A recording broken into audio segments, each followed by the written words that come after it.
It's her again. I dreamt of that woman again. I had never seen Edmund Blackwood like this. His face was ashen, his eyes deeply sunken, and his hair was unkempt. He was hunched over on the sofa, a stark contrast to the vibrant figure I remembered from our university days. The rhythmic clicking of him gnawing on his bare fingernails echoed in the small, quiet consultation room. Edmund and I were roommates back in college. Back then, he was a campus celebrity. His humble background never seemed to dampen his spirit. He consistently topped our class academically, was known as the Prince of Ballads for his singing voice, and held prestigious positions as president of the Literary Society and a key player on the basketball team. He was the epitome of a golden boy. But the man before me now was a shadow of his former self. I poured a cup of hot water from the dispenser and offered it to him. Just a nightmare, Edmund. Try not to get too worked up. A sheen of sweat glistened on Edmund's forehead. He reached for the cup, his hand trembling so badly he almost missed it entirely. You seem utterly lost, adrift. I observed, concerned. Edmund abruptly looked up, his eyes like black holes, bottomless and seemingly capable of swallowing everything whole. Do you believe dreams can continue? I replied calmly. It's natural to dream about what occupies your thoughts during the day. Recurring dreams aren't particularly unusual. Edmund's eyes widened, almost frantic. But what if it's every day? What if each dream is a direct sequel to the last? Trying to soothe his growing agitation, I gently asked, Can you tell me about these dreams? Edmund recounted that he couldn't pinpoint exactly when it began, but this woman had simply infiltrated his dreams. She was always dressed in a crimson gown, her every gesture exuding elegance, precisely his ideal type. Initially, Edmund dismissed it as just a vivid, perhaps suggestive, dream. But night after night, the woman returned. There was a period when the line between dream and reality blurred for him. He felt as though he was living two distinct lives, one in daylight and another in the darkness of sleep. As Edmund narrated his experiences, his body began to tremble uncontrollably. I moved closer, offering reassurance. You're likely under immense work pressure, Edmund. Don't let these dreams disrupt your waking life. I picked up a soft throw blanket from the back of the sofa and gently draped it over his legs. I don't want to, he whispered, his voice weak, as if carried from a great distance. But just yesterday, I dreamt she said she was going to kill my wife. My heart lurched. A cold dread washed over me. Dr. Ashton, you need to see this.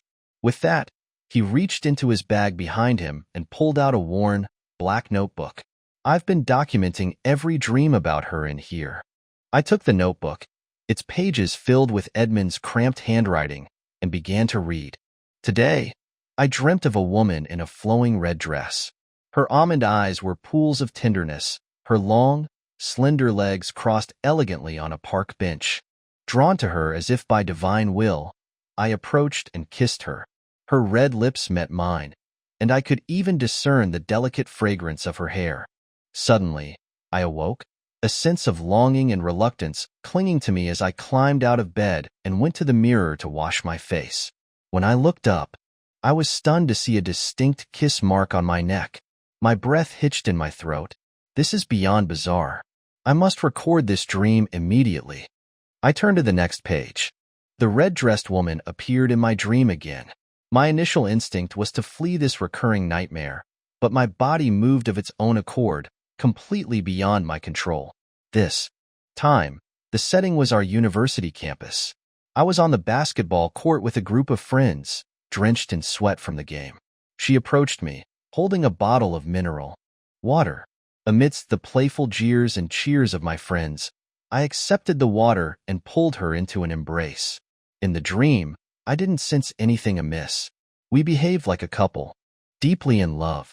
But upon waking, I was drenched in a cold sweat. I have this unsettling feeling that a pair of eyes is constantly watching me from the shadows. It's deeply unnerving. I glanced up. Edmund was staring at me, his expression unreadable. I met his gaze directly and asked, Have you ever seen this woman before in real life? Edmund shook his head vehemently. Never. I've never seen her before. His tone was firm, devoid of any hint of deception. Think carefully. Have you seen her on television, in a magazine, or on a poster, perhaps? No, nothing like that. Edmund suddenly lowered his head, clutching it with both hands, visibly tormented. Logically, Edmund's recurring dreams of the red-dressed woman suggested a deep-seated impression, or perhaps some unforgettable encounter with a woman resembling her. Yet, his insistence on never having seen her was indeed perplexing, almost contradictory. I didn't press further, and instead, returned to the notebook. I'm losing track of time. It feels like my dreams are growing longer and longer. Sometimes, I fear I'll get lost in them, trapped in a perpetual dream state, never to wake up. This time, it felt like a proper date. She was exquisitely made up. Her slightly curled hair styled into an elegant updo, secured with a black polka dot barrette. She was, as always, in that red dress. I couldn't resist asking her why she always wore the same dress. She just smiled enigmatically and didn't answer. We arrived at a cinema, but there were no ticket collectors, and the lobby was deserted except for us. My body remained unresponsive to my will as she led me to seats in the 7th row, center aisle. It truly was the best spot for viewing. As the movie began, a growing unease settled over me. It felt exactly like watching a film in reality. If this is truly my dream, I could switch careers and become a film director. Good heavens, I'm genuinely afraid I'm losing my mind. I continued to turn the pages, each entry more unsettling than the last. The content was venturing far beyond my professional understanding of typical dream analysis. As Edmund described, his dreams were not only sequential but also disturbingly coherent and logical, a significant departure from the fragmented and often nonsensical nature of ordinary dreams. As the dream timeline progressed, Edmund and the woman in red had fallen in love, built a life together, and even started a family. If this wasn't a fabrication, it defied any scientific explanation I could offer. But it was the final entry that sent a chill down my spine. I am utterly exhausted. The world of my dreams feels increasingly real, to the point where I'm starting to believe in parallel universes. Tonight, I returned home from work, to our home, of course, the dream home. She was on the sofa, cradling our son and watching television. Seeing me, she rushed over to take my briefcase, pulling me down to sit beside her and even gently massaging my shoulders. She's far more docile and attentive than my real-world wife. I couldn't help but murmur a compliment. Suddenly, a sharp, searing pain shot through my shoulders. Confused, I looked up, only to meet her gaze. Her eyes were terrifying, like a butcher sizing up a lamb for slaughter. Her hands tightened their grip on my shoulders, and she hissed, "Who is your wife?" I could only tell her the truth, that I had another life. Another wife in another world. She refused to believe she was merely a figment of my dream. She nestled closer, leaning into my embrace, but her voice was chilling. She confessed to being fiercely jealous, vowing that one day she would kill my wife in the other world.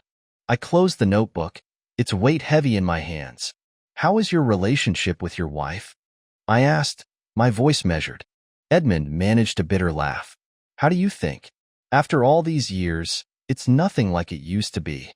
I pondered for a moment. Perhaps your marital frustrations are manifesting in these dreams. Maybe you're subconsciously creating an idealized lover in your dream world because of the emotional distance in your marriage. "No," Edmund insisted, shaking his head. "I'm convinced it's far more complex than that. In these dreams, I even experience physical pain. Once, I stubbed my little toe hard against the coffee table in my dream. When I woke up, my entire toe was swollen and throbbing. Do you have a history of sleepwalking?" I inquired, probing further. Edmund's agitation flared. "No, I don't sleepwalk. I am telling you, I was injured in the dream." "Calm down, Edmund," I soothed, raising my hands slightly. "Apart from these dreams, have you experienced any other unusual occurrences? Strange sounds, for instance?" Edmund paused, thinking. "I remember one day, walking home, I distinctly heard a woman's voice behind me, softly calling my name. But when I turned around, there was no one there. This was starting to align with a more clinical picture. Auditory hallucinations are a symptom often associated with certain mental health conditions. I continued, have you noticed any decline in your work performance or cognitive abilities recently? Edmund admitted, my memory has been terrible lately. Just moments ago, I asked my assistant to fetch some documents, and then the next second, I was asking her why she was in my office. I looked at Edmund directly, my tone gentle but firm. Edmund, it seems you might be suffering from a stress-induced mental health condition, possibly involving elements of dissociation. The auditory hallucinations and memory lapses are concerning. The vivid, continuous dreams are indeed unusual, but similar cases might exist in medical literature. I can look into that for you. I'll prescribe some medication to help manage your symptoms. Please come back for a follow-up appointment in a few weeks.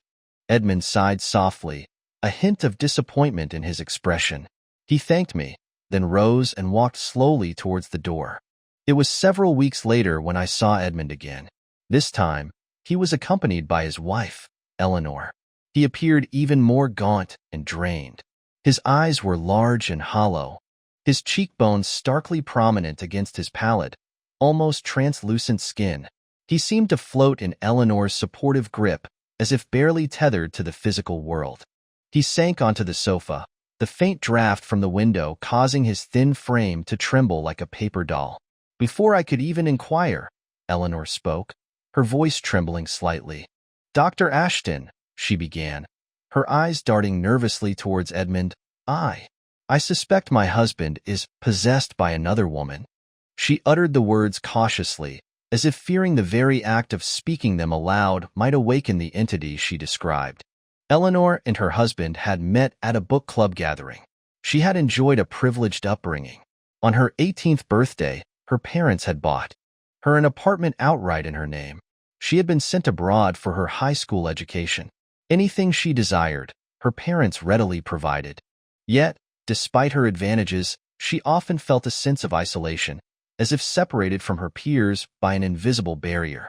Upon returning home, eager to broaden her social circle, she actively engaged in various social events, and it was there that she met Edmund, her supposed soulmate. Eleanor vividly recalled the day they met. It was raining heavily, and she had rushed to the event, her long dress soaked through by the downpour. Edmund had approached her with an effortless grace, removing his own jacket and draping it over her shoulders. Later, she sat among the group, watching Edmund as he shared his thoughts on the book, captivated by the almost ethereal glow that seemed to surround him. After the event, usually timid and reserved, she had mustered the courage to ask for his contact information. Ignoring the subtle disapproval from some of her more conventional friends, she had begun dating Edmund. Initially, Edmund had been the ideal boyfriend. He remembered every detail about Eleanor's preferences, thoughtfully preparing ginger tea for her during her periods. But after their marriage, everything seemed to shift. He became distant, emotionally unavailable, his affections waning and unpredictable. It was after a particularly heated argument that the woman had first emerged. Eleanor had been asleep in bed when she suddenly felt a hand tracing patterns on her back. A jolt of electricity seemed to run through her. She blinked awake, finding her husband staring intently at her, a strange, detached expression on his face. He murmured, in a voice that was distinctly not his own, "She's not even as good as me." Eleanor was instantly wide awake. The accent, the intonation, the very cadence of the voice was foreign to her. It sounded like a woman, with a distinct southern inflection. Edmund's eyes remained fixed, unblinking, as he repeated the phrase over and over. Eleanor was terrified. She called out to him, trying to shake him out of his trance. After what felt like an eternity, Edmund had finally snapped back to himself, seemingly oblivious to the unsettling episode. At first, Eleanor had dismissed it as stress-induced behavior, but over the following weeks, the woman's appearances became more frequent and more disturbing. One evening, Eleanor was on a long call with an old friend. Catching up after months apart, they chatted animatedly, their conversation flowing easily. Thirsty, Eleanor called out to Edmund to bring her a glass of water. Edmund walked to the water dispenser. In silence, the next moment, her friend on the other end of the line heard a blood-curdling scream. Scalding hot water had been deliberately poured directly onto Eleanor's leg. Agonizing pain shot up her thigh, as if her skin was being consumed by fire. "Edmund, are you insane?" Eleanor shrieked, her voice raw with pain and shock. But when she met Edmund's eyes, the words of accusation died in her throat. In his gaze, she saw a chilling hatred, a venomous loathing that seemed capable of destroying her utterly. She could only stammer, I need to take care of this." She knew, with a chilling certainty, that her husband was still staring at her with those terrifying eyes. It wasn't Edmund looking at her, but the woman inhabiting his body. For a while after that incident, the woman remained dormant. Then, one evening, Eleanor returned home from work to find the house plunged in darkness. Standing in the doorway, she could hear a faint rustling sound, like mice gnawing on furniture. Flipping on the light switch, she froze. A woman in a red dress was sitting on the sofa, her head bowed low. "Moonlight, moonlight, shines on the pond. Riding bamboo horses, crossing Hong Pond. Hong Pond water is too deep to cross. My love comes by boat to fetch her man. Asking if he's short, asking if he's tall, asking when my love will return." The chilling children's rhyme, sung in a low, haunting voice, filled the silent room. Eleanor's breath caught in her throat, her body paralyzed with fear.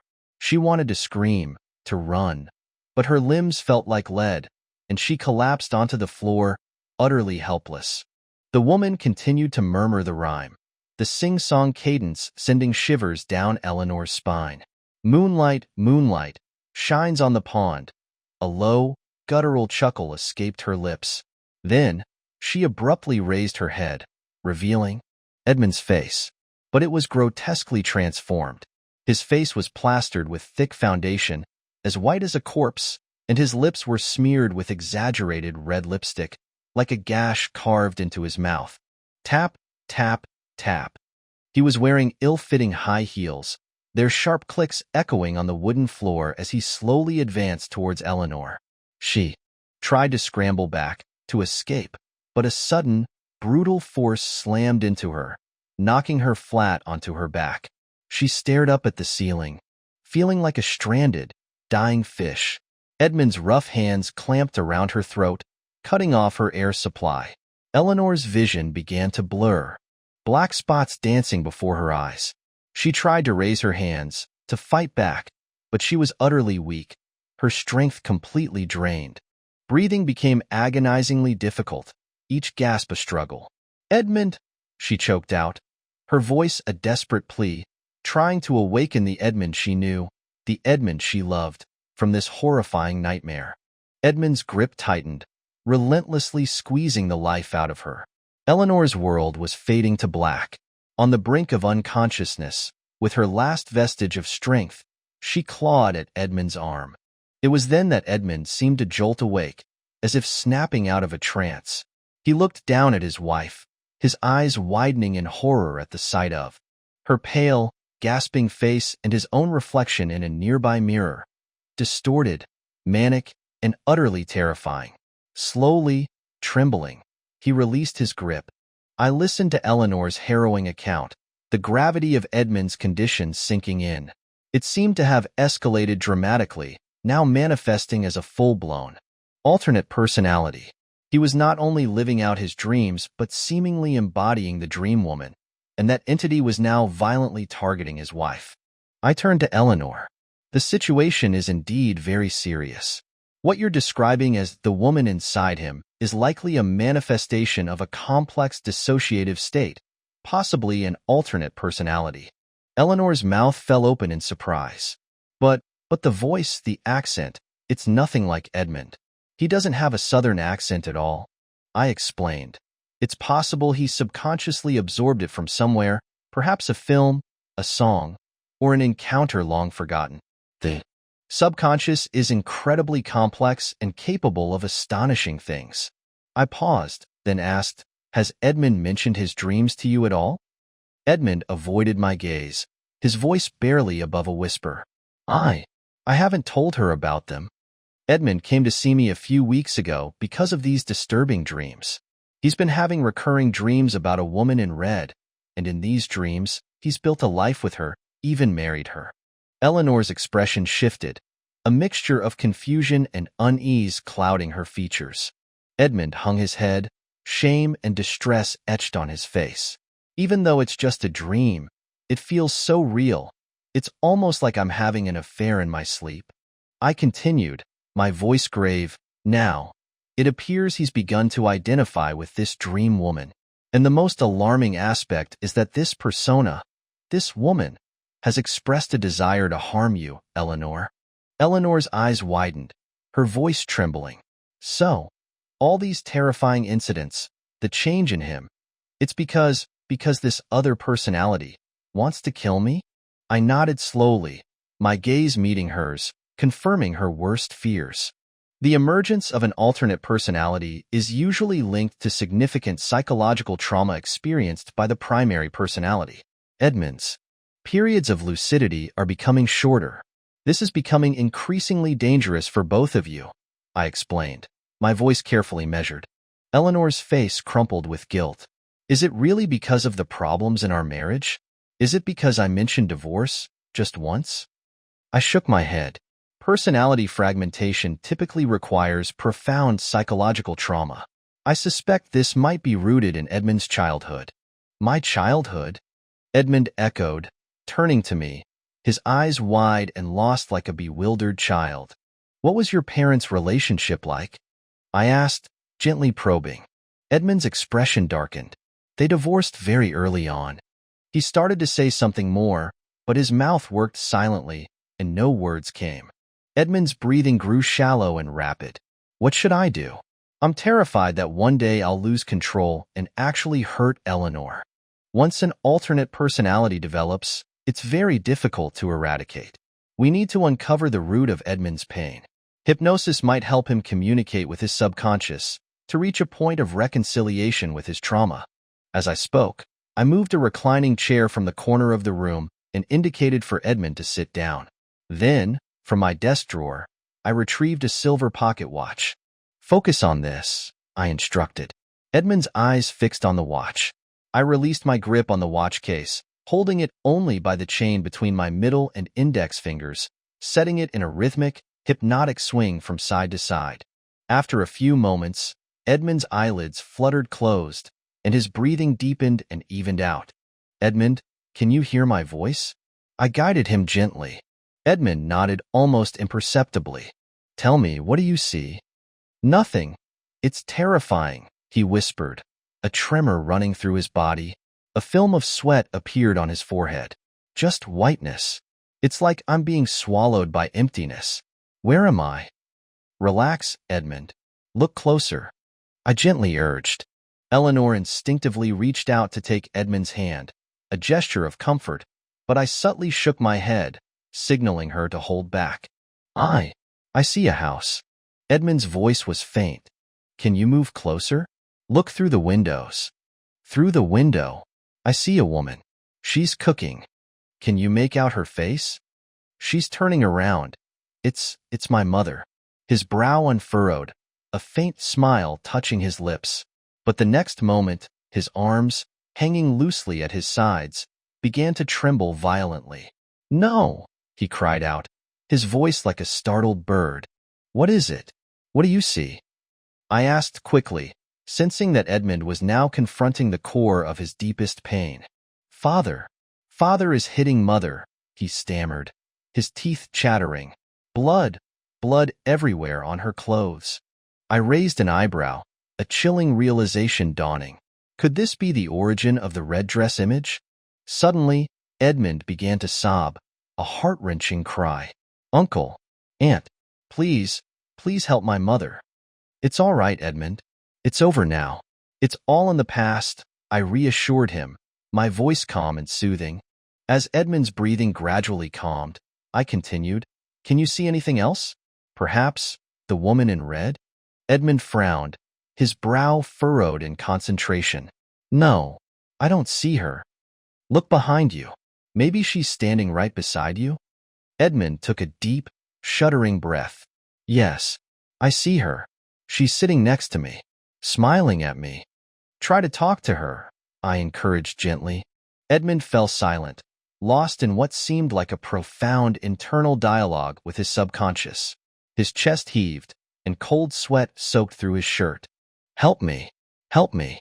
She's going to kill me. Panic seized his voice.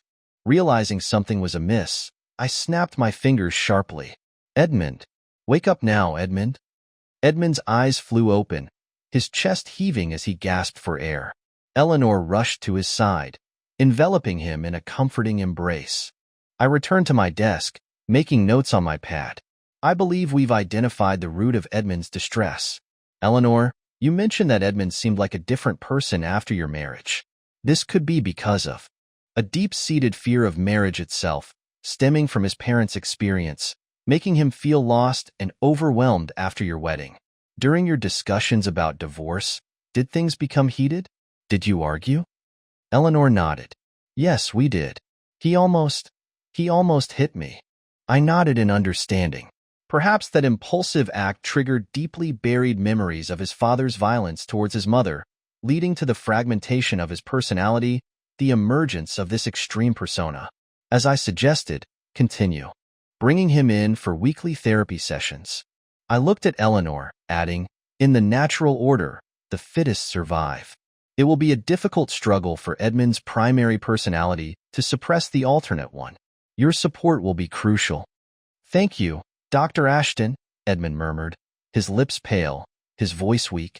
We're old classmates, Edmund. No need for thanks.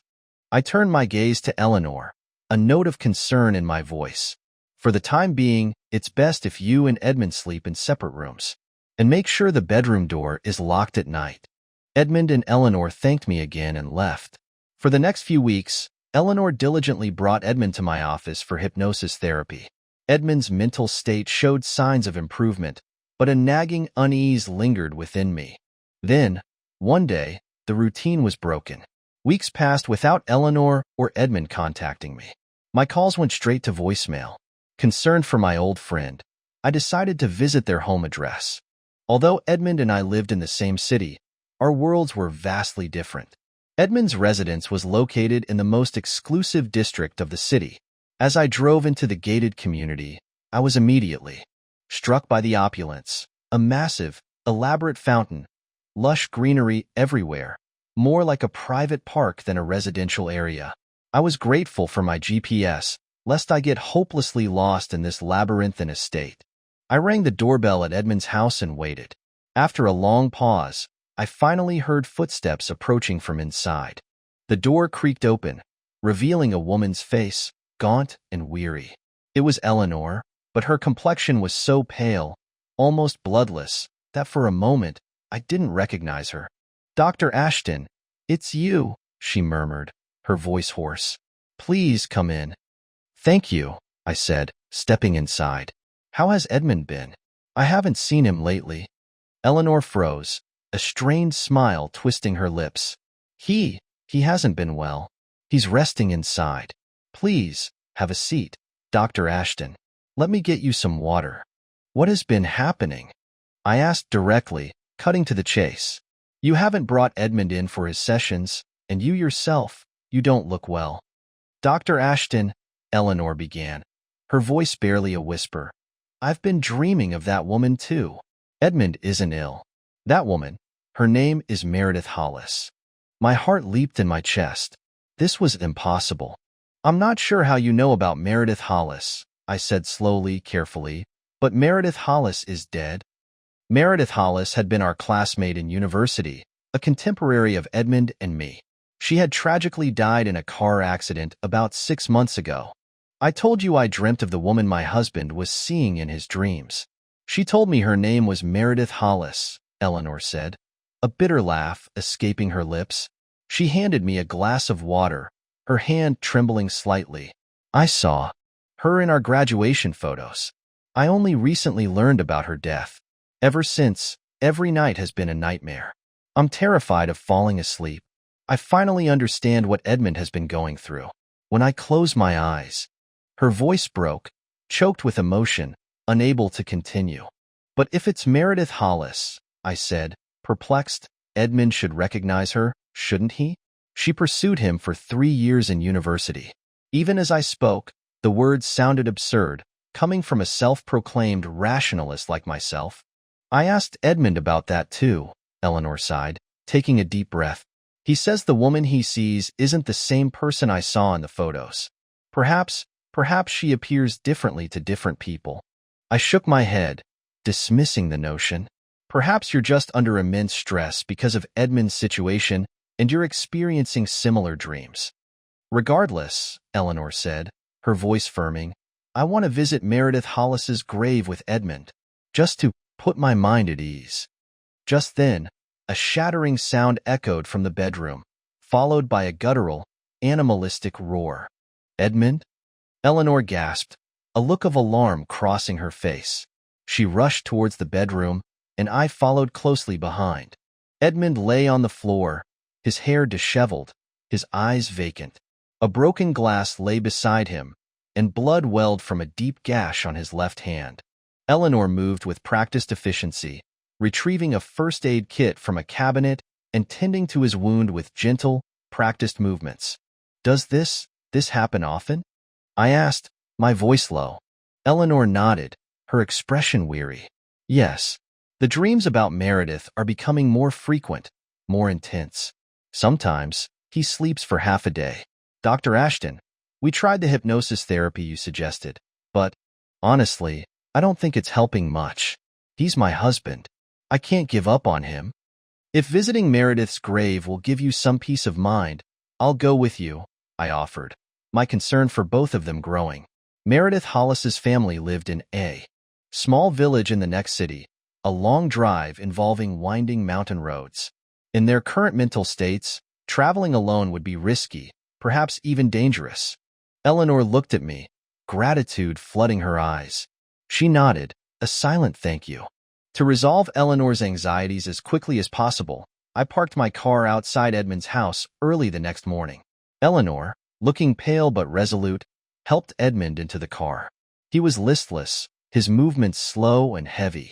A thick fog blanketed the city that morning, a biting wind cutting through my sweater. I shivered, grateful for the car's heater, as I navigated the dense fog towards Meredith Hollis's village. After driving for some time, my eyelids began to droop, fatigue setting in.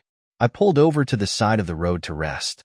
Sipping my coffee, I glanced in the rearview mirror at Edmund in the back seat.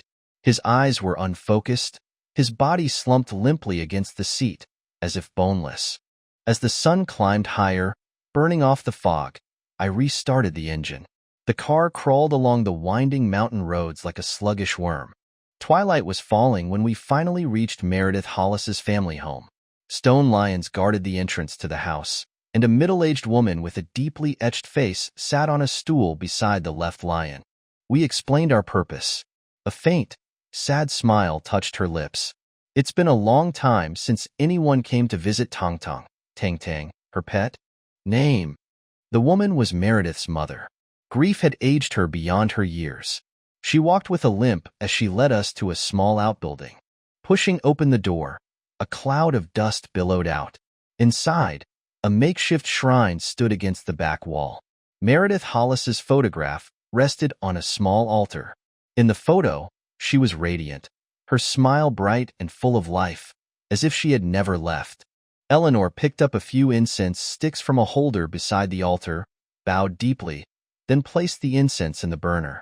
Edmund and I followed suit, offering our respects. In university, my only impression of Meredith had been as Edmund's persistent admirer. But now, looking at her frozen smile in the photograph, a wave of melancholy washed over me. I bid farewell to Meredith's family, a heavy feeling in my heart. In the car, Edmund leaned against Eleanor's shoulder, silent and withdrawn. Eleanor, however, seemed strangely lighter, almost cheerful. Over the next few days, perhaps it was a placebo effect, Edmund showed a remarkable recovery. I started seeing Eleanor's social media feeds filled with photos of them together, seemingly happy and in love. Before I could truly celebrate their apparent reconciliation, Eleanor called. Her voice was choked with sobs. "Dr. Ashton, Edmund is dead." I attended Edmund's funeral. Police reports indicated he had fallen from his balcony in a state of mental confusion, ruled as an accidental death. Eleanor's eyes were swollen and red from weeping. "It's all my fault," she sobbed. "If only I had watched him more closely." At the funeral, I saw many familiar faces from our university days. They lamented the tragic end of Edmund's life, just as it was, beginning to blossom. They reminisced about his brilliance and charisma in university. A complex mix of emotions churned within me. A few weeks later, I visited Eleanor again, bringing a gift basket of condolences. She seemed to have emerged from the shadow of her husband's sudden death. She was impeccably dressed, mature and elegant, seemingly unperturbed by the whispers and rumors swirling around her. Edmund, in a strange twist of fate, had taken out substantial accidental death insurance policies for both himself and Eleanor. Eleanor was now a wealthy woman, the beneficiary of a considerable sum. Envy and speculation fueled malicious gossip amongst their social circle. As she poured tea, Eleanor gave me a wry, knowing smile. "They're saying I cursed Edmund to death." "Don't be ridiculous," I scoffed gently. Throughout Edmund's illness, Eleanor had been unwavering in her support, constantly by his side. "Are you sure?" Eleanor's smile turned unsettlingly enigmatic. "Maybe I am a bad woman, after all." I laughed awkwardly, a prickle of unease running down my spine. I glanced around the room. Everything was as it had been before Edmund's death. But then, my eyes landed on a patch of bare, white wall. My heart skipped a beat. The wedding photo of Eleanor and Edmund, which had always hung there, was conspicuously absent. Had she taken it down? Was it out of guilt? Was her earlier jest about being a bad woman actually a confession? I quickly took a sip of my tea, trying to regain my composure. My gaze drifted to the bedroom. Through the slightly ajar door, I glimpsed a flash of crimson, a red dress hanging in the closet. Dark, unsettling thoughts began to swirl in my mind. Clearing my throat, I ventured a question, testing the waters. "Edmund and I used to play a game in our dorm room back in university. Eleanor, would you be interested in playing a game with me?" Even though it seemed inappropriate to suggest games to a woman recently widowed, Eleanor surprisingly nodded. I continued. "Edmund was the president of the Literary Society. We often created stories based on real-life events." I gestured with my hands, elaborating. "We'd exaggerate ordinary situations, turning them into suspenseful, even terrifying narratives." "For example?" Eleanor prompted, her eyes fixed on me. I swallowed hard, the air suddenly feeling thick and heavy. "For example, what if Edmund was never ill at all? What if his feigned illness was a calculated plan to murder his wife, a wife he had grown tired of?" Eleanor's movements stilled. I pressed on, piecing together a chilling hypothesis. Yes, Edmund had never suffered from a mental illness, no split personality, no hallucinations. Perhaps from the very beginning, his courtship of Eleanor had been premeditated, a calculated move to ensnare a naive, wealthy heiress with his charm and intellect, a shortcut to upward mobility. But married life hadn't met his expectations. So, he had taken out a hefty life insurance policy on his wife, and, to deflect suspicion, on himself as well. As a former president of the Literary Society, crafting elaborate stories was second nature to him. He had successfully deceived me, a trained psychologist, into believing he was mentally ill. This fabricated illness could serve as a plausible explanation, a safety net, should his wife-killing plot go awry. His initial plan might have been to simply frighten his wife with the elaborate dream story, but somewhere along the line, Eleanor had seen through his deception.